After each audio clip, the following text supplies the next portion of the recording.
Everyone, welcome to Career Launcher. आज हम पढ़ने वाले हैं आंसर राइटिंग स्ट्रैटेजीज के बारे में। So why is this thing important, या इसके ऊपर हम एक सेपरेट सेशन क्यों कर रहे हैं। One of the prime reasons is कि कभी कभी आप लोगों के पास कंटेंट नॉलेज बहुत अच्छी होती है, जो भी आपने पढ़ा है आपको बहुत अच्छे से आता है। फॉर एग्जाम्पल मे बी आपने कोई चैप्टर पढ़ा और आपको वो चैप्टर के बारे में बहुत ज़्यादा नॉलेज है, पर जैसे ही उसमें से कोई क्वेश्चन आएगा तो आपको ये लगेगा कि इस क्वेश्चन में कितना लिखा जाए, क्या ना लिखे, क्या इंक्लूड करें, किस तरह इसको प्रेजेंट करें कि ये आंसर एक्चुअली हमें मैक्सिमम मार्क्स फेच करे। And this problem occurs mostly in the long answer questions, यानी जो 3 मार्कर 4 मार्कर या 6 मार्कर होते हैं, जो थ्योरेटिकल क्वेश्चंस होते हैं जहां पे you have to write. Because आजकल क्वेश्चन 1 मार्कर भी होते हैं और उसमें MCQs होते हैं या बहुत तरह के क्वेश्चंस होते हैं, उनको हम कैसे आंसर करते हैं वो भी हम देखेंगे। But it is fairly simple because you just have to write a line. But जो लॉन्ग आंसर होते हैं उसमें आप क्या लिख रहे हैं, कितना लिख रहे हैं, कौन सा पॉइंट इंपॉर्टेंस का है, रेलेवेंट है जो आप पहले लिख रहे हैं, कम इंपॉर्टेंट पॉइंट आप बाद में लिख रहे हैं, और इसी तरह की बहुत सारी चीजें होती है जो आप समझते हैं। जब आप ये स्ट्रैटेजीज देखेंगे, जब आप आज का पूरा सेशन देख लेंगे तो आपके माइंड में बहुत ज्यादा क्लैरिटी होगी कि what to do and what not to do while answering the questions. So this is focusing on economics specially because I'll be showing you points, or maybe you can call it as good paper presentation strategies, और वो मैं आपको दिखाऊंगी and we will compare those points with toppers answers. Yes, हम toppers answer देखेंगे, हम देखेंगे कि उन लोगों ने कैसे इन points का इस्तेमाल करके बहुत अच्छे नंबर फेच किए थे। So let's begin with our session, friends.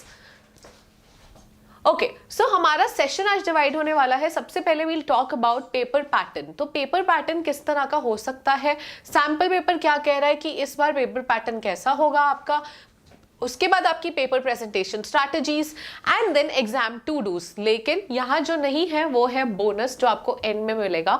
So basically हम जानेंगे सिली मिस्टेक्स कौन सी होती है जो स्टूडेंट्स कमिट कर देते हैं, and what are the things that you can avoid to just get those marks, and maybe you can be at 79 out of 80 in economics, but we need you to score 80 on 80, and that is what we are working on. So here you can see कि आपकी paper presentation अगर आप देखेंगे सबसे पहले paper pattern में, so most common paper pattern किस तरह के होते हैं। Even if we talk about आपका सब्जेक्ट इकोनॉमिक्स या आपका कोई भी और सब्जेक्ट, बिजनेस स्टडीज भी हो सकता है, यहाँ पे बहुत सारे पॉइंट्स यहाँ पे बिजनेस स्टडीज में भी रेलेवेंट होंगे। सो बेसिकली कोई भी थ्योरेटिकल पेपर है जिसको आप प्रेजेंट करने जा रहे हैं, ये सारी स्ट्रैटेजीज आपको वहां भी काम आएंगी। So let's see pattern. जब आपका 1 मार्क क्वेश्चन होता है, सो इफ 1 मार्कर क्वेश्चन आपका है मे बी MCQ है, तो आपको ऑप्शन लिखना है और कंप्लीट स्टेटमेंट लिखनी है। बट अगर आपको वो कुछ डिफाइन बोल रहा है या जो भी बोल रहा है, so try and right the definition, या फिर 1 वर्ड आंसर ही लिखे, या कोशिश करें कि आप एग्जाम्पल ऐड करें। देन अगर 2 मार्क क्वेश्चन है तो 2 to 4 लाइन लिखिए, कोशिश करिए you stick to the key word and add example.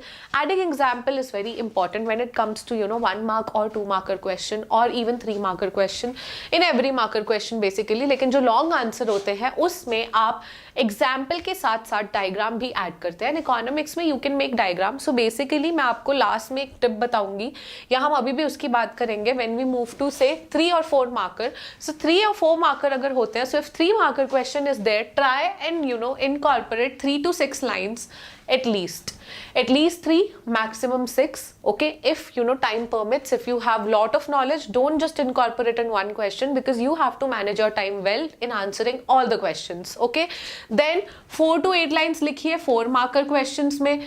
Medium answer होना चाहिए आपका, सो मीडियम आंसर क्वेश्चंस कहते हैं इनको। एंड यहाँ पे एक प्लस पॉइंट रहता है, जो वैल्यू ऐड मैं करनी चाहूंगी वो है कि add diagram and make table if differences asked. कई बार क्वेश्चन पूछता है what is the difference between this and this, या compare and contrast. So in such questions try and incorporate tables. Okay, so example, diagram, tables, tabular form, flow charts. These 4 things are very important when we are answering a 3 or 4 marker question or a 6 marker question. ठीक है, 5 to 6 marker long type बोले जाते हैं। You have to follow a structure basically. तो यहाँ पे मेरी tip क्या रहती है स्टूडेंट्स को, कि कई बार होता है आपके पास एक क्वेश्चन आया है और एक लॉन्ग क्वेश्चन है आपका 5 to 6 मार्कर का, से 6 marks for example. So you know the question यहाँ पे आया कि आप पॉवर्टी प्रोग्राम्स डिस्कस करिए, एंड डू यू अग्री कि government has work enough to elevate those programs or towards eradicating poverty, for example. This is the question. So you have a lot of information but you blankly start answer और आप लिखना शुरू हो जाते हैं। लेकिन कोशिश करिए ये तरीका अवॉइड करिए, रादर आप क्या करिए, आप पहले लिखिए इंट्रोडक्शन। इंट्रोडक्शन लिख दिया, पहले इंट्रोड्यूस किया, 1 या 2 लाइन में कंप्लीट किया इंट्रोडक्शन। देन हम आएंगे बॉडी पे। बॉडी में क्योंकि 6 मार्कर है तो 6 पॉइंट्स होने चाहिए और पॉइंटर वाइज आंसर करिए। देन स्पेसिफिकली लिखिए कंक्लूजन। कंक्लूजन लिख दिया हमने, पूरा कंक्लूड कर दिया answer, so that the examiner knows your answer is complete and that is the structure that you can follow in long answer type questions. Okay, so that's the thing. Let's look at आपका sample paper क्या कह रहा है इस बार कि paper pattern कैसा होने वाला है। सो सैम्पल पेपर के अकॉर्डिंग 1 मार्क्स के 20 क्वेश्चन हैं which makes it 20 marks weightage में। देन यू हैव 3 मार्क के क्वेश्चन एंड 3 मार्क के क्वेश्चन आपके यहाँ पे 4 क्वेश्चंस है, 3 मार्क्स के 4 क्वेश्चंस है which makes it 12 weightage. Then you have 4 marks के क्वेश्चन, 6 क्वेश्चन है 24 marks and then you have 6 marks के 4 questions which makes it again 24. So in total 80 marks का आपका पेपर है, 34 आपके क्वेश्चंस है। ठीक है, सो this is the paper pattern. और अगर सैम्पल पेपर ये कह रहा है तो आपका CBSE पेपर भी इसी लाइंस पर आएगा, ये आपका पेपर पैटर्न रहने वाला है। देन आगे चलते हैं। सो सिंस वी सॉ कि 1 मार्कर क्वेश्चंस आते हैं तो 1 मार्क के 20 क्वेश्चंस है, हमने ये देखा। तो किस तरह के क्वेश्चन आते हैं 1 मार्क में ये देख लेते हैं। 1 मार्क में आते हैं आपके सबसे पहले तरीके जो होते हैं वो stand alone. Stand alone MCQs को क्या कहते हैं, जो सिंपल एक क्वेश्चन पूछा है और आपको ऑप्शंस दिए हैं and you have to answer. Okay, so मैं क्वेश्चंस पे स्पेसिफिकली फोकस ना करते हुए I would just want to tell you how to attempt such questions. So if you have a question say supply of money refers to, that's it, dash. So you read the options. My tip would be in standalone questions also, अगर आपको लग रहा है कि option A या option कोई भी option correct है, आपको लग रहा है पहला ही करेक्ट है, so somehow एक्साइटमेंट में हम क्या करते हैं, we skip reading the other options because we feel अरे पहला ही पढ़ लिया और पहला ही सही है, so why to read other options and just quickly do it. But I would tell you, please avoid this thing. Please read all the options very carefully. Okay, so if I go on reading and I have my answer, say I know that C is the answer. So if I'm answering in the answer sheet, I won't write C. I won't write question number 1 option C. No, I won't do that. I will write the entire statement जो C option कह रहा है, currency held by public and demand deposit with commercial bank. मैं ये पूरी statement भी लिखूंगी। तो हमने क्या लिखा है, अगर आप यहाँ पे देखें मैंने क्या करा है कि in questions like these do not just write C.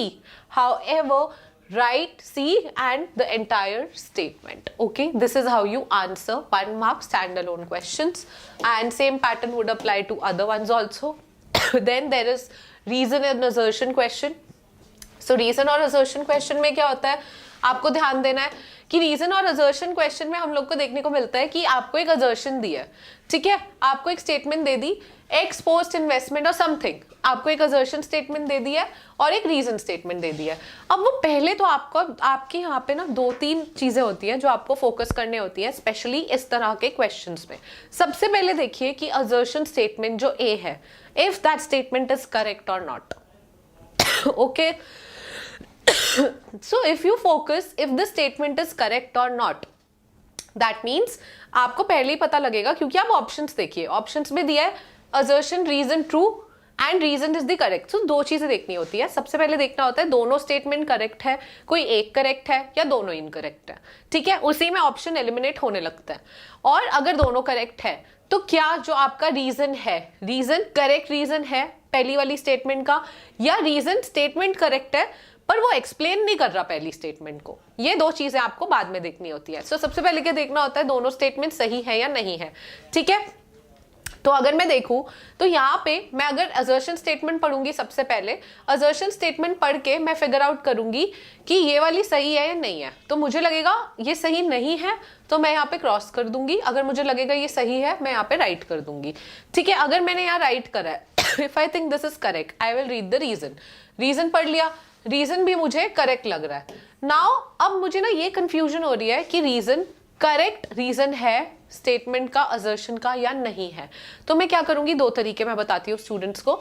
Number 1 होता है दोबारा से रीड करो, पर इस बार पहले रीजन रीड करो, रीजन रीड करो पहले और फिर मेन स्टेटमेंट असर्शन की रीड करो एंड फिगर आउट करो कि क्या फ्लो बन रहा है उस स्टेटमेंट का, ठीक है। और अगर ऐसे भी नहीं हो रहा तो फिर सेकंड तरीका होता है आप रीजन छुपा लो, just hide the reason statement, सिर्फ असर्शन पढ़ो, असर्शन पढ़ के आपको फिगर आउट करो माइंड में कि आपको क्या लग रहा है असर्शन क्यों होल्ड करती है, और अगर आपको रीजन उससे मिलता जुलता लग रहा है so it is the correct explanation. ये तब है जब आपकी असर्शन करेक्ट है, पर व्हाट इफ आपकी असर्शन ही रॉन्ग है? अगर आपकी असर्शन ही रॉन्ग है तो फिर ये फोकस ही हट गया कि रीजन इसका करेक्ट एक्सप्लेन करेगा नहीं करेगा।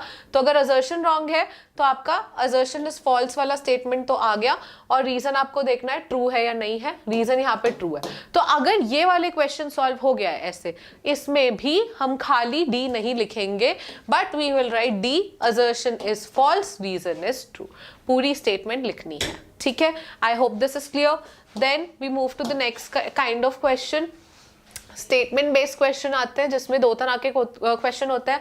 पहले होता है दो स्टेटमेंट वाले क्वेश्चन। दो स्टेटमेंट वाले क्वेश्चन भी रीजन असर्शन की तरह होते हैं, लेकिन इसमें रीजन असर्शन से थोड़े कम मुश्किल होता है। क्यों? रीजन असर्शन क्वेश्चन में भी दो ही स्टेटमेंट दी होती हैं आपको, पर उसमें आपको देखना होता है दोनों स्टेटमेंट सही है, दोनों गलत है, कोई एक सही है एक गलत है, और उसके बाद आपको ये भी देखना होता है कि जो रीजन है यानी जो स्टेटमेंट 2 है वो करेक्ट एक्सप्लेनेशन है या नहीं है।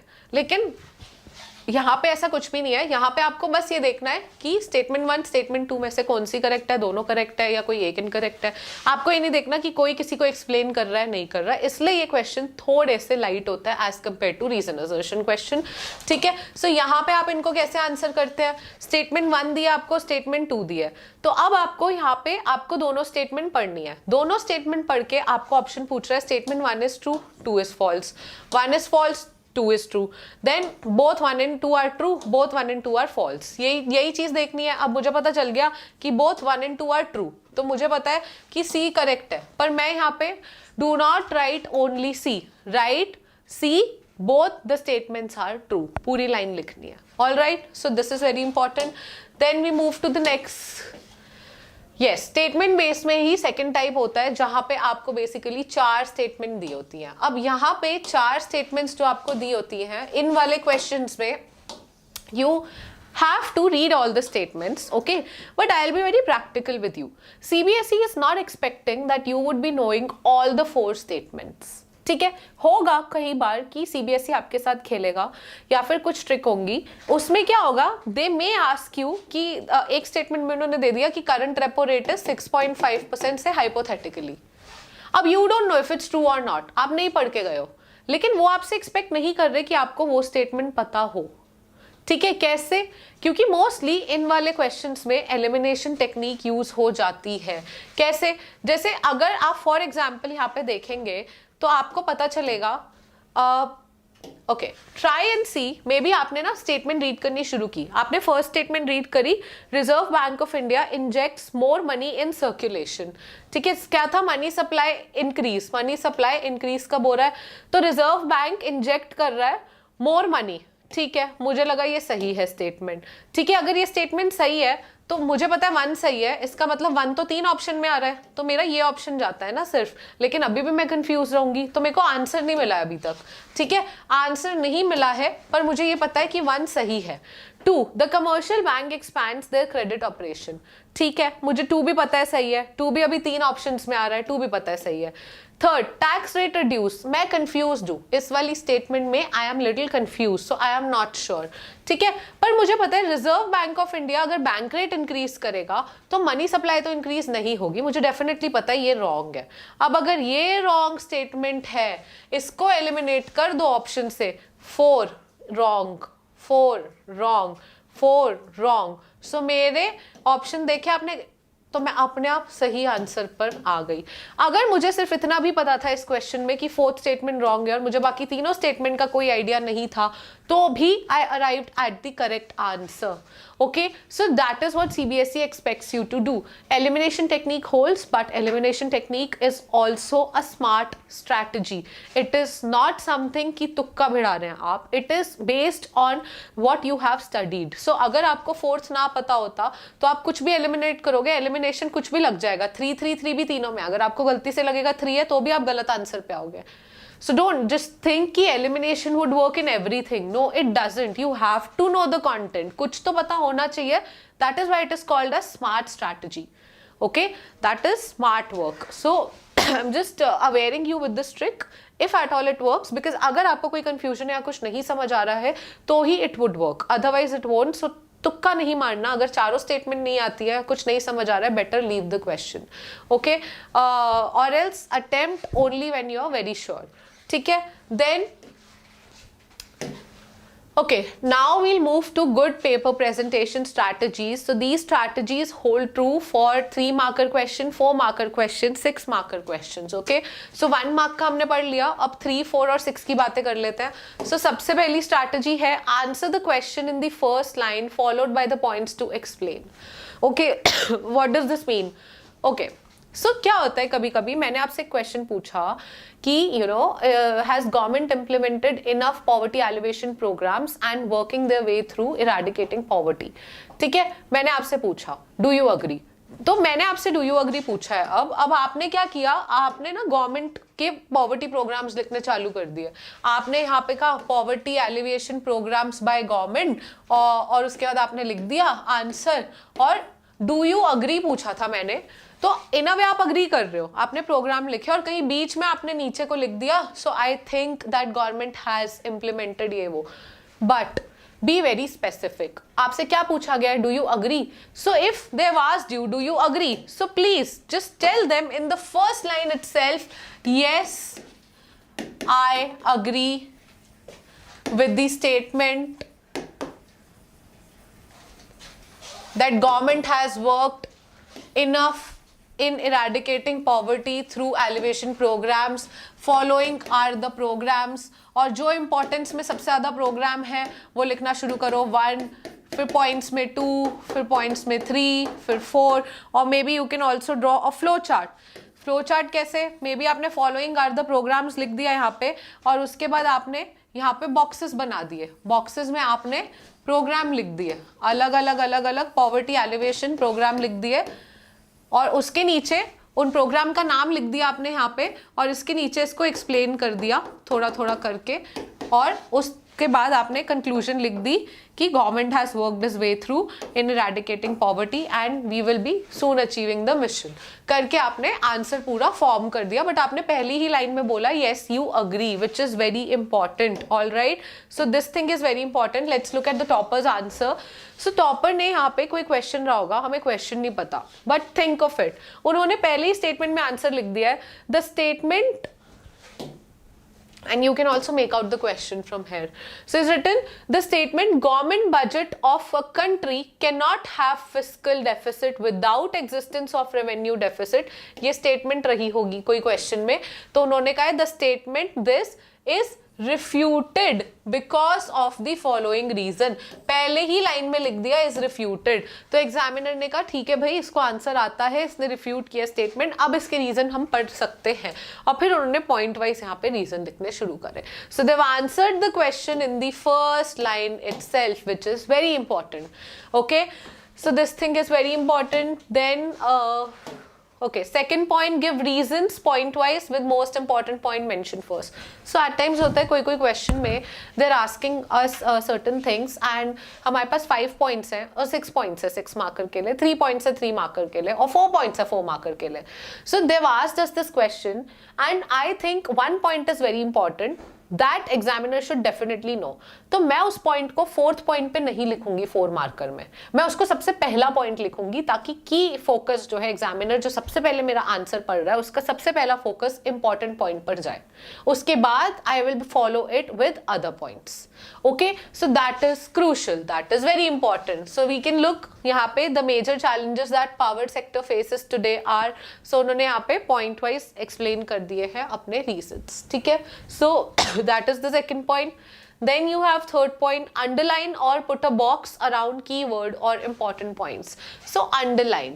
अब keywords आपको लगता है जो, so there was an issue, I'll tell you. एक issue ये भी होता है, एक तो होता है keyword आप underline ही नहीं करते, आप बहुत जल्दी में होते हो, आपको लगता है पेपर छूटेगा, मेरे पास underline करने का टाइम नहीं है. But trust me, underline fancy thing नहीं है, बल्कि अंडरलाइन इज समथिंग जो कि आप एग्जामिनर को बता रहे हो कि if you are looking for these words don't you have to find, कहते हैं ना एक बॉक्स में से आपको निकालने की जरूरत नहीं है, I am offering it to you directly that this is the important point that you should focus on. All right, that is what you have to do.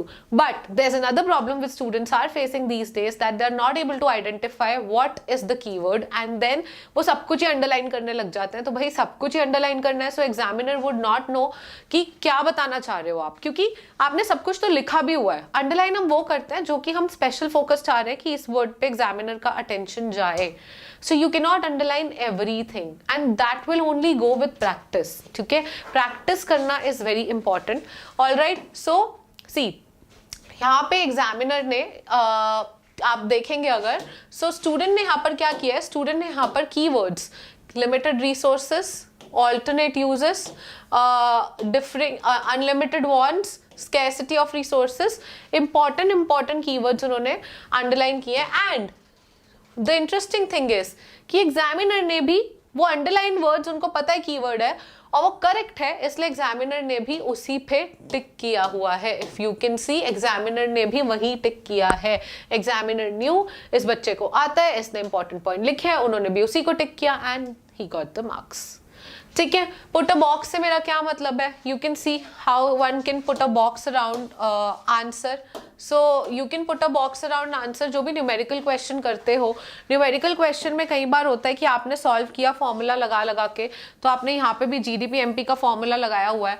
ठीक है, तो अगर आपने बॉक्स बना दिया है, सो एग्जामिनर को बॉक्स, आपका फाइनल जीडीपी एमपी आया और आपने उसके अराउंड बॉक्स बना दिया, सो एग्जामिनर नोस कि now this is your final value and now you are not, अब इसके आगे you are not solving any more, this is your final answer. That is why you put a box around your numerical answer. So do that. That would be very helpful. Okay. So that was the third point. Fourth point is write at least 5 points for a 5-mark question, but this also holds true for a 4-marker question and a 3-marker question and a 6-marker question. जितने marks का question है minimum उतने points तो लिख कर आओ. ठीक है, दैट इज वेरी इंपॉर्टेंट. जितने मार्क्स का क्वेश्चन है उतने पॉइंट्स लिख कर आने हैं. Okay, so that is the crucial thing. That is why I won't dig deep into this point. Then summarize or conclude long answers in the last sentence. As I said, introduction, body, conclusion. लेकिन conclusion लिखते हुए बताओ कि ये conclusion है. क्या मतलब है मेरा? Look at this topper's answer. इन्होंने specially यहाँ पर लिखा हुआ है कि conclusion. They have specifically written conclusion. Correct, उन्होंने एग्जामिनर को सामने बता दिया कि भाई मेरा आंसर पूरा हो गया है, मैंने पॉइंट्स आपको दे दिए हैं, now I am concluding, this is the conclusion statement दे दी and I am done with my question. Clearly mention करो, कंक्लूड करो, समराइज करो अपने आंसर को, and summarisation is very important. Do not forget to summarise your answer और conclude your answer.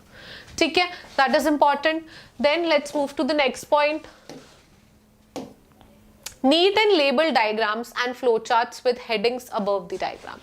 Neat and label diagrams. It is very important. Neat and label diagrams and also flowcharts. Neat and label diagram तो मैं दिखाई दूंगी. Flowchart से मेरा क्या मतलब है, you have to focus. Points अगर आपके पास है 6 पॉइंट्स है, 3 पॉइंट्स है, 4 पॉइंट्स है किसी आंसर में, ट्राई करो जब आपने इंट्रोडक्शन लिखा है. ठीक है, इंट्रोडक्शन लिखा आपने, इंट्रोडक्शन लिख के आपने एक लाइन लिख दी. अब आपके पास 6 पॉइंट है, तो वन थिंग आपको चाहिए, पॉवर्टी एलिवेशन प्रोग्राम है या कुछ भी है. ठीक है, so positive contributions by Britishers, तो आपने यहाँ पे एक सर्कल बना दिया, positive contribution by Britishers, and try and make a sort of thing. Okay, यहाँ पे लिख दो रेलवे, टेलीग्राफ, रोड्स, कुछ भी जो भी आपको लगता है, इंग्लिश लैंग्वेज. ठीक है, जो भी आपको इंपॉर्टेंट पॉइंट्स लिखते हैं, जो आप एक्सप्लेन करने वाले हो, वो लिख दो. एंड ये चीज लिखने के बाद या ये चीज आप और एक काम कर सकते हो, if you want you can make it in the side. So what you can do, यहाँ पे you've written introduction, so question number, say it is question number 10, so what you've written, यहाँ पे you write answer 10, introduction introduction finishes in 1 to 2 line, और आपका page है ये पूरा आपका पेज है, ठीक है, आंसर शीट है। आंसर शीट में आपने इंट्रोडक्शन लिखा, इंट्रोडक्शन लिख के जो पॉइंट्स आपके माइंड में थे 6 पॉइंट्स, वो आपने यहाँ पे एक्सप्लेन, तो यहाँ पे शॉर्ट में लिख दिए।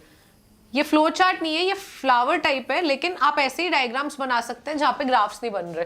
तो यहाँ पे आपने positive contributions, railway, English, language, roads,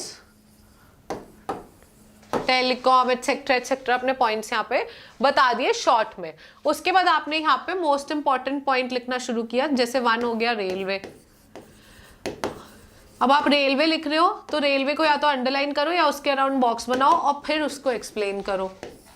इसी तरह पॉइंट 2 लिख रहे हो, लिखो जो भी यहाँ पे बनाया होगा और उसको एक्सप्लेन करो। सारे पॉइंट्स लिख दिए, उसके बाद लिखो कंक्लूजन। कंक्लूड करो कि even though Britishers were focusing और they have self interest motive, yet they were able to make positive contributions which were not aimed to benefit India, but somehow it did indirectly, या जो भी आपको conclude करना है answer, 1-2 line में यहाँ पे आपने कंक्लूड कर दिया, and this would be your answer. So flow chart से मेरा मतलब खाली फ्लो चार्ट नहीं है, they could be allot many diagrams. So I will try and come up with the ways जहाँ पे मैं एक ही आंसर को आपको अलग अलग तरीके से फ्लो चार्ट में कैसे लिखना है वो सिखाऊंगी, ठीक है। So that would be a separate session all together.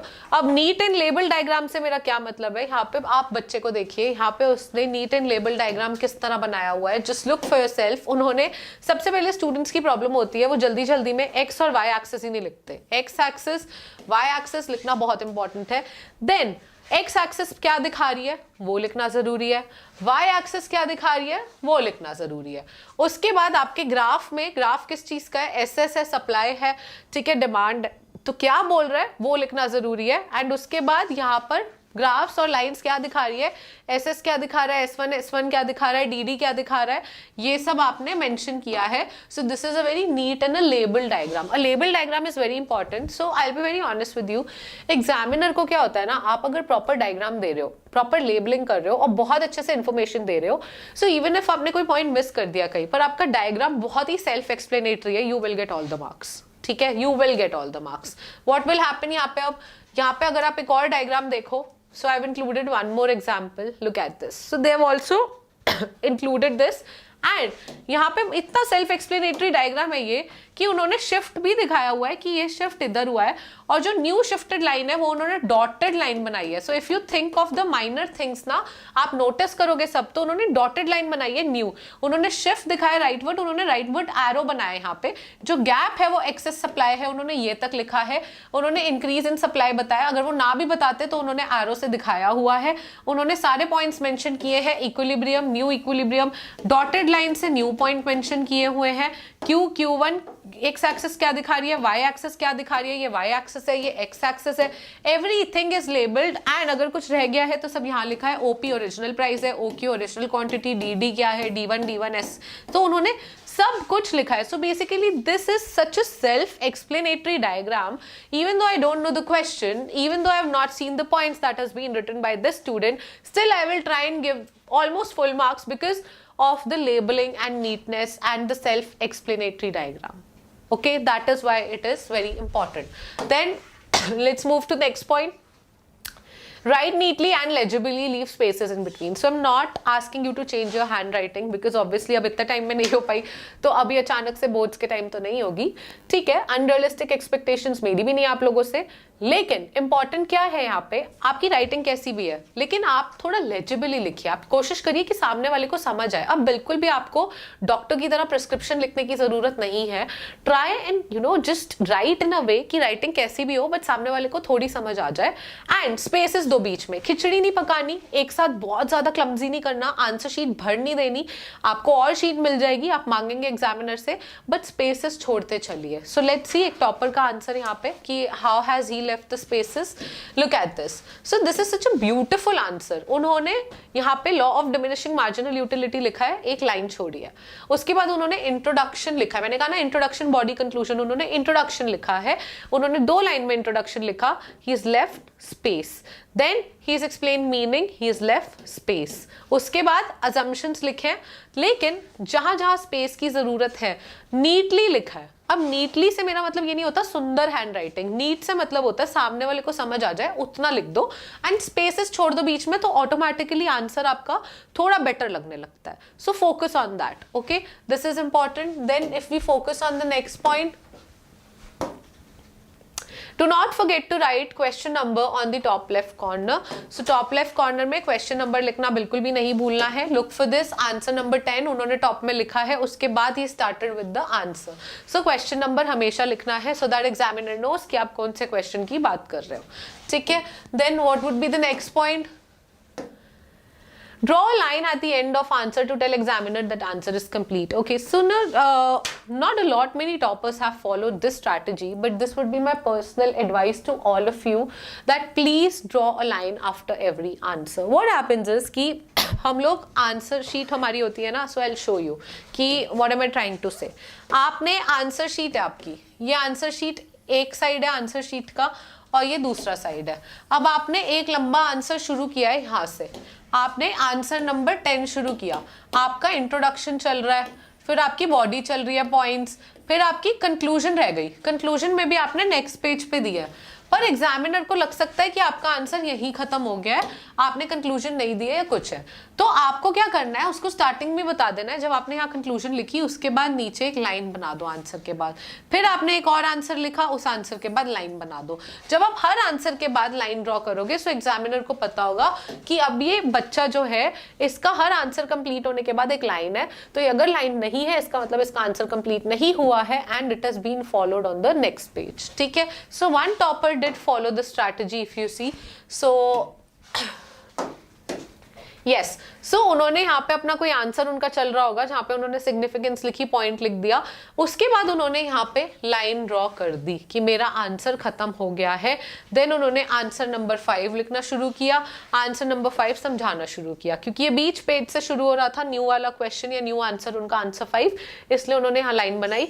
But आपको हर आंसर के बाद लाइन बनानी है, it makes easy for the examiner to understand, you know, to comprehend। आपने कंक्लूजन लिख दी, उसको ऑटोमेटिकली पता है कि आप आंसर के एंड पर आ गए हो, लेकिन आपने साथ में लाइन भी बना दी, दैट मीन्स फिनिश, कहते हैं ना स्टैंप लगा दिया आपने। It is very important, see a good answer has a lot of keys, पता है it is not only solely about the content में भी प्राइमरी एस्पेक्ट बट सेकेंडरी बहुत सारी चीजें होती है, क्योंकि सब सेम कंटेंट रखते हैं अपने पास, उसके बाद भी they don't score same marks, okay, कहीं ना कहीं कट जाता है। And trust me on this, आपके प्री बोर्ड्स का पेपर हमेशा, प्री बोर्ड्स में जब आप प्रैक्टिस करते हैं कुछ करते हैं, teachers do focus on this, लेकिन सीबीएसई बहुत ज्यादा फोकस करता है, क्योंकि सीबीएसई में 95 मार्क्स लाने बहुत ईजी है 100 में से, लेकिन जो स्ट्रैटेजी रहती है या जो टफ होता है वो होता है 98, 99 एंड 100 लाना, और जो 98, 99, 100 ला रहे होते हैं उनकी आंसर कॉपी दोबारा चेक होती है और टीचर्स के पास जाती है।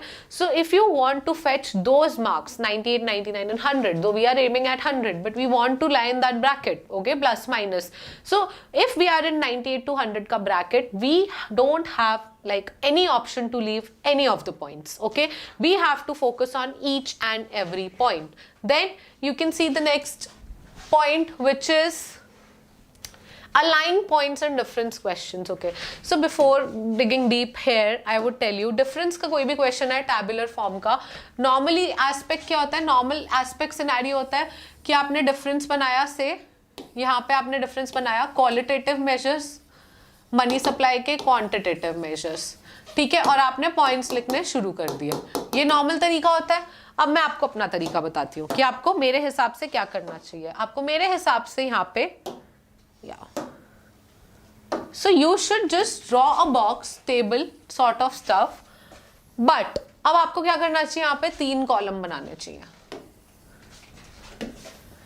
सबसे पहला होना चाहिए बेसिस ऑफ कंपैरिजन या डिफरेंस, ठीक है, quantitative, qualitative.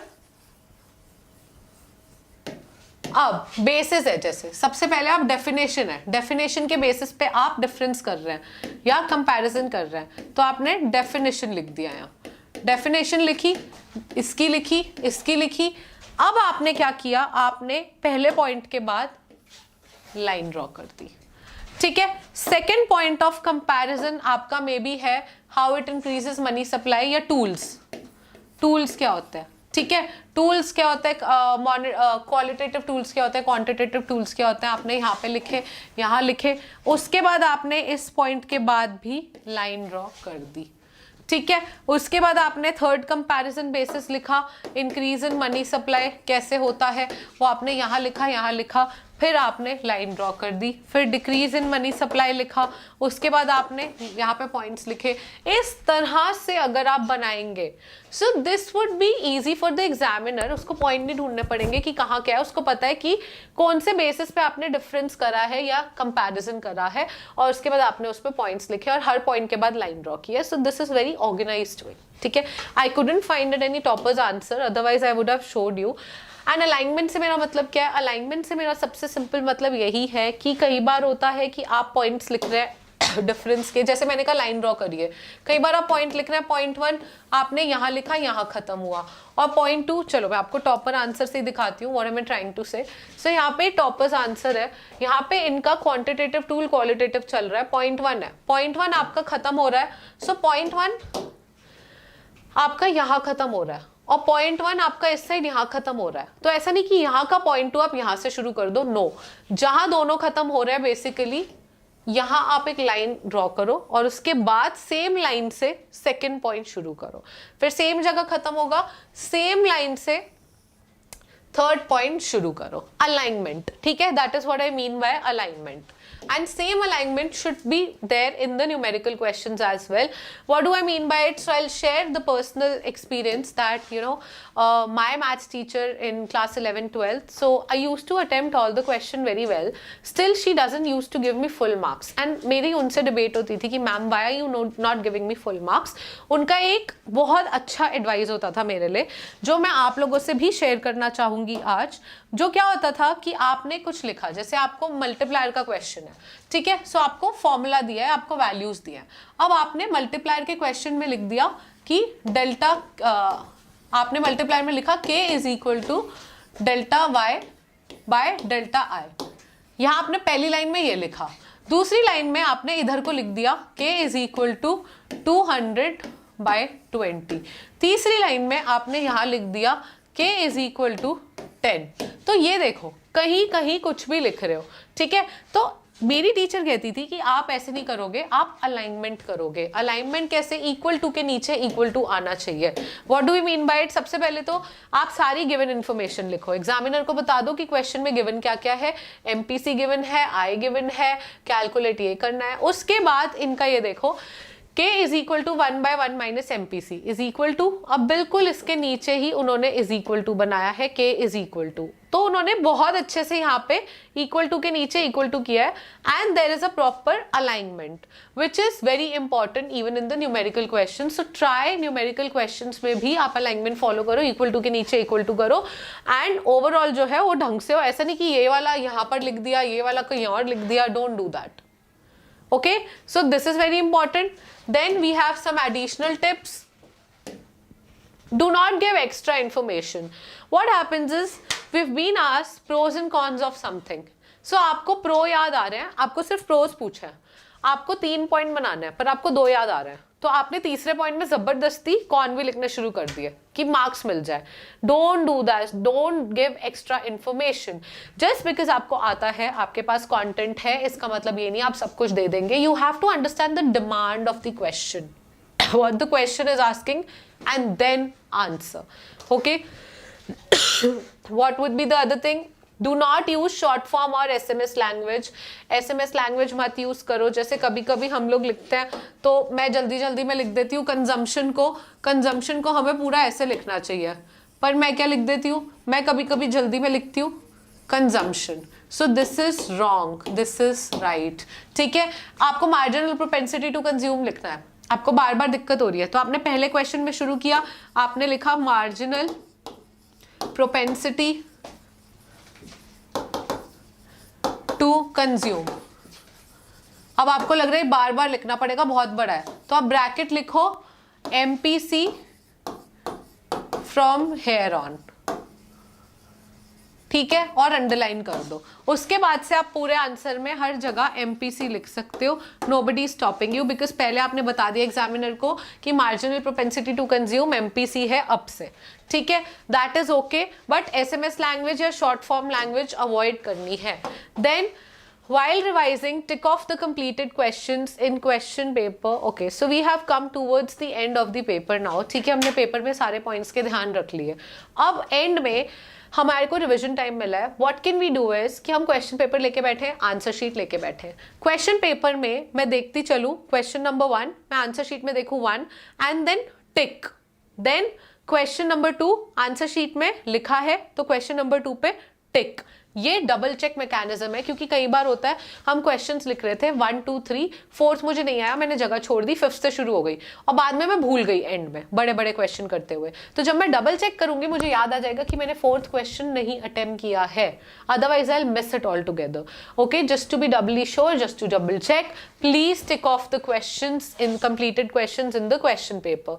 Then next point, check if you have written correct question number, it is very important. साथ साथ ये भी चेक करते जाओ, क्वेश्चन नंबर 2 दिख रहा है आपको, क्वेश्चन नंबर 2 आंसर शीट में दिखा, देख लो ये वाला क्वेश्चन 2 सच में क्वेश्चन 2 ही है ना पेपर में, या फिर पेपर में कोई और नंबर है और आंसर में कोई और नंबर है। डोंट डू दिस बिकॉज तब भी मार्क्स जाएंगे। Okay, so those are the things. Then silly mistakes to avoid. What are the common silly mistakes that have been attempted by the students in the past? आपको दिखेगा not providing. So students not providing certain things, these are the certain things that students tend to forget to provide. Word limit. So I don't focus on word limit per se because nobody count words. आप ऐसे नहीं होगा 40 word बोला है तो you are counting 40 1 2 3 4, अरे भाई that is tedious task, I am not expecting you to do so seriously. Even I am a teacher so I won't say कि आप कुछ भी लिखते रहो या कोई भी जिस वर्ड काउंट करके अपना टाइम खराब करो, no. But my focus would be, अगर 4 मार्क्स का क्वेश्चन है, क्या आपने 4 पॉइंट लिखे हैं, ये चेक करो। 3 मार्क्स का क्वेश्चन है, क्या आपने 3 पॉइंट्स लिखे हैं, ये चेक करो। 6 मार्क्स का क्वेश्चन है, क्या आपने 6 पॉइंट्स लिखे हैं, क्या आपने एग्जाम्पल ऐड किया है, क्या आपने इंट्रोडक्शन बॉडी कंक्लूजन फॉलो किया है, क्या आपने कोई फ्लो चार्ट बनाया है, क्या आपने डायग्राम बनाया है, ये सारी चीजें ध्यान दो, ठीक है, that is important. Provide everything. Then correct diagram और ग्राफ। कभी कभी हम करेक्ट डायग्राम और ग्राफ नहीं प्रोवाइड करते, गलत कर देते हैं, क्वेश्चन नहीं समझते, so which goes wrong. Correct unit और मेजरमेंट नहीं देते, जैसे जीडीपी का आया आंसर आया तो आपने जीडीपी कैलकुलेट किया, जल्दी जल्दी में आपने लिख दिया 900। भाई 900 नहीं है, जीडीपी 900 है लेकिन that is not the final answer. First of all conclude करो कि gross domestic product of a country is, and than rupees 900 crore या जो भी मेजरमेंट है या जो भी वैल्यू है वो लिखो, प्रोवाइड करो। खाली 900 रॉन्ग, हाफ नंबर कट गया, पता भी नहीं चलेगा, तुम्हें लगेगा आंसर तो सही आया था मेरा कैलकुलेशन करके, क्योंकि जब बाहर आते हो एग्जाम हॉल से अपने फ्रेंड्स के साथ क्या चेक करते हो, 900 आया तेरा, 900 आया मेरा, but it is not only 900, वो हाफ मार्क तो गया आपका अगर आपने रुपी नहीं लिखा, करोड़ नहीं लिखा या यूनिट ऑफ मेजरमेंट नहीं दी।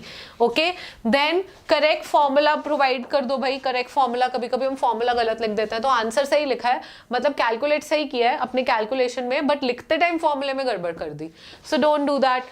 करेक्ट डेट और ईयर नहीं प्रोवाइड करते कभी कभी, करेक्ट फॉर्मेट नहीं, जैसे इंट्रोडक्शन बॉडी कंक्लूजन पॉइंट्स लिखो, ठीक है, डायग्राम बनाओ, फ्लो चार्ट बनाओ, करेक्ट फॉर्मेट नहीं फॉलो करते, करेक्ट डेटा या स्टेटिस्टिक इन्फॉर्मेशन नहीं देते।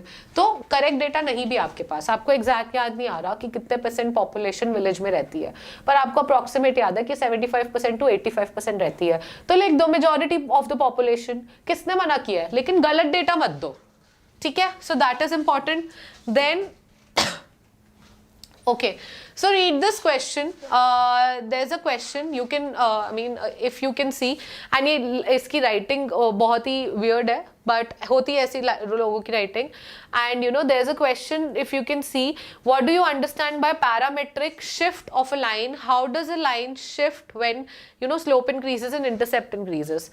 Don't even focus on the question if you can't, but then आप बस ये आंसर देखो, और ये आंसर देख के ना कहते हैं find the odd one out. So if I ask you to rate this question out of 6, just try and rate this question in your head, that's it. Find odd one out या जो भी आपको लगता है, एक बार कोशिश करो, ठीक है, ये वाला क्वेश्चन देख के इस क्वेश्चन को रेट करने की कि अगर आप एग्जामिनर होते, आप टीचर होते, आप इस क्वेश्चन को कितने नंबर देते। ठीक है, बस सोच के देखो, अपने माइंड में रखना मार्क्स, और क्यों उतने नंबर देते वो भी अपने पॉइंट्स रखना। गिवन हमने जो सारे पॉइंट्स डिस्कस किए, क्या वो सारे पॉइंट्स इस आंसर में है, क्या ये आंसर सेल्फ एक्सप्लेनेटरी है? You have to understand this. Now I will show you the actual demo answer, जो अगर इसकी जगह मैं होती मैं कैसा करती। Look at this now, look at this answer. यहाँ पे क्वेश्चन है, मैं पहले इंट्रोडक्शन देती यहाँ पे, and this is been written by me only, कि यहाँ पर मैं पहले इंट्रोडक्शन देती कि पैरामेट्रिक शिफ्ट ऑफ लाइन क्या होता है 1 और 2 लाइन में। उसके बाद मैंने एग्जाम्पल लिया है, उसके बाद 2 केसेस पूछे गए, मैंने फ्लो चार्ट फॉर्म में यहाँ पर आपको दोनों केसेस, यहाँ पे पहला केस समझाया विद डायग्राम, यहाँ पे दूसरा केस समझाया with diagram, and I am not done yet, तो इसलिए मैंने कंक्लूजन लिखी है, and then draw a line after your answer. That would be a close to perfect answer I would say. Otherwise हर किसी का आंसर लिखने का तरीका अलग होता है ना, आप इसको भी बहुत अमेजिंग बना सकते हो अभी भी। There is always a scope of improvement, but try and focus कि आप जितना अच्छा लिख पाओ। ओके, देन finally we have exam to do's. Okay friends, so I've told you everything which is important, which is required while writing the answer, but somehow वो panic state में, मेरा कल अगर exam है और मैं थोड़ा panic state में हूँ, so what all are the things that I need to focus on? Number 1 जो मैं हर student को कहती हूँ, अपनी रिस्ट वॉच पहन कर जाओ। ठीक है, not smart watch, wrist watch. Okay, क्योंकि हर एग्जाम हॉल में या हर रूम में, हर क्लास में वॉल क्लॉक नहीं होती, और फिर आप पैनिक करते हो, टाइम पूछते हो, कभी कभी आप अपने टीचर से टाइम पूछते हो तो वो भी आपको 1 बार बताएगा, इन्विजिलेटर 2 बार बताएगा, बार बार नहीं बताएंगे क्योंकि बाकी स्टूडेंट्स भी डिस्टर्ब होते हैं उससे। ठीक है, सो अपनी खुद पहनो वॉच यहाँ पे, एंड ट्राई, मैं अपना फंडा बता रही हूँ या मैं अपनी टिप एंड ट्रिक बता रही हूँ, what I used to do in exam. मैं अपनी जो वॉच है, रिस्ट वॉच, उसको 5 मिनट्स आगे करके जाती थी। 5 मिनट आगे करने से क्या होता है, अगर आपको पहले ही 5 मिनट आगे चल रही है तो जब आप टाइम देखोगे बार बार आंसर लिखते हुए, आपको लगेगा टाइम खत्म होने वाला है, आप और स्पीड में करोगे, जबकि एंड में हमेशा आपके पास वो 5 मिनट बचेंगे रिविजन के लिए, क्योंकि टाइम खत्म नहीं हुआ होगा, क्योंकि आपकी वॉच 5 मिनट्स आगे थी। Correct, that is how it functions, because at the end ना आप कितना टाइम देखो, अगर वो परफेक्ट चल रहा होगा ना तो आप पैनिक करोगे, इसलिए कोशिश करो अपनी रिस्ट वॉच को 5 मिनट आगे करके जाओ। ये मेरी टिप होती थी, मेरी टिप है आप लोगों के लिए पर्सनल, मेरे एक्सपीरियंस से है, and that always use to help, trust me, that always use to help, क्योंकि मुझे एंड के 5 मिनट्स हमेशा मिलते थे, हमेशा। मेरा पेपर, मतलब अगर मैं कितना ही लेंदी भी पेपर है या कितना जल्दी जल्दी भी लिखूं, मुझे वो 5 मिनट्स हमेशा मिलते थे बफर के, क्योंकि मैंने अपनी वॉच आगे करी हुई होती थी। That would be a tip for you as well. उसके अलावा टाइम मैनेजमेंट, टाइम मैनेजमेंट ये होता है कि अगर आपका 10:30 से पेपर है एक्चुअल बोर्ड का, सो अपनी बॉडी क्लॉक भी ऐसे सेट कर लो, अब से स्टार्ट हो जाओ कि आप 10:30 बजे या रोज 10:30 AM पे उठ के बैठ के प्रॉपर फॉर्मेट में, जैसे एग्जाम हॉल में एग्जाम दोगे वैसे ही प्रैक्टिस करो, चाहे आप सैम्पल पेपर प्रैक्टिस कर रहे हो, कोई क्वेश्चन प्रैक्टिस कर रहे हो, बट उसी माहौल में शांति बनाकर, और you know in the peaceful environment, try and attempt the questions और the sample paper during that hour, जिस आवर में आपने एग्जाम देना है एक्चुअल में क्योंकि उससे आपकी बॉडी क्लॉक सेट होती है, और हर क्वेश्चन की वेटेज के हिसाब से टाइम मैनेज करना आपको आएगा when you will practice and attempt the question paper. लेकिन उसमें ये टिप आप लोगों के लिए रहेगी कि कई बार होता है हम लोग बस क्वेश्चन देखते हैं और फटाफट ना रफ पेज पे ऐसे न्यूमेरिकल सॉल्व कर लेते हैं कि अच्छा कोई जीडीपी का न्यूमेरिकल है, फटाफट मैंने ऐड किया, मुझे फॉर्मूला पता है, मैंने प्लस किया, माइनस किया, आंसर चेक किया, अच्छा सही आ रहा है, done. No, you don't have to do this. Proper भाई प्रैक्टिस का मतलब होता है ये नहीं कि आप ये कर रहे हो, अब फाइनल प्रैक्टिस का मतलब होता है कि आप 10:30 बैठे हो पेपर लेके, सैम्पल पेपर लेके या कोई भी, आप बैठ के बिल्कुल वैसे सॉल्व कर रहे हो जैसे आप एग्जाम हॉल में करोगे। तो एग्जाम हॉल में आप ऐसे प्लस माइनस नहीं करोगे, आप जीडीपी का क्वेश्चन, न्यूमेरिकल क्वेश्चन भी पूरा लिखोगे कि given information, formula, then final answer, conclusion, write everything, put a box, जैसे पेपर लिखोगे वैसे ही लिखो, तभी पता चलेगा कि एक क्वेश्चन में कितना टाइम लग रहा है, और टाइम मैनेजमेंट तभी आएगी, वरना नहीं आएगी। ठीक है, then reading, read the question twice and focus on the command word. हमेशा क्वेश्चन एक बार ही रीड करोगे, समहाउ होता है कभी कभी you get excited, oh I know everything, and आप क्वेश्चन गलत थोड़ा मिसजज कर लेते हो, वो एग्जैक्टली क्या पूछ रहा है आप नहीं फिगर आउट कर पाते, कमांड वर्ड पे फोकस नहीं कर पाते, और इस वजह से आप आंसर गलत कर देते हो आते हुए। So try reading the question calm mind से at least twice and focus on the command word. जैसे 1 मार्क्स में कई बार आपसे पूछा होता है identify the incorrect statement, but आप इतने एक्साइटेड होते हो, जल्दी में होते हो, आप करेक्ट स्टेटमेंट वाले ऑप्शन टिक कर देते हो। So don't do that, focus on the command word. Then attempting, so that would be an additional tip. अगर बाय चांस कोई क्वेश्चन आ जाता है आपके एग्जाम में जो कि आउट ऑफ सिलेबस आपको लग रहा है, so don't just leave that question क्योंकि वो सिलेबस में नहीं था। चाहे आपको कुछ ना आता हो, उस पूरे वर्ड में से कुछ तो आता ही होगा या कुछ लिख कर आओ, अटेम्प्ट जरूर करो, क्योंकि पास्ट एक्सपीरियंसेस ऐसे रहे हैं कि सीबीएसई ने अगर आउट ऑफ सिलेबस क्वेश्चन पूछा है तो उन बच्चों को पूरे मार्क्स दिए हैं जिन्होंने वो क्वेश्चन अटेम्प्ट किया है। So always attempt and never leave a question if you find it out of syllabus. Okay, that would be my another tip and I think we have come to an end. So yeah, so this would be my final advice or suggestion to you that practice is the price you pay for progress. So if you need to pay for your progress, practice, practice and practice, and now practice including all the points, all the strategies that we did today, which is very important. Okay, and I trust you all that you all will perform really really well. Please guys, focus, listen to this video again and again. Her exam देने जाने से पहले दोबारा से देखना सारी strategies, so that you don't miss anything. Okay, and all the very best and perform well.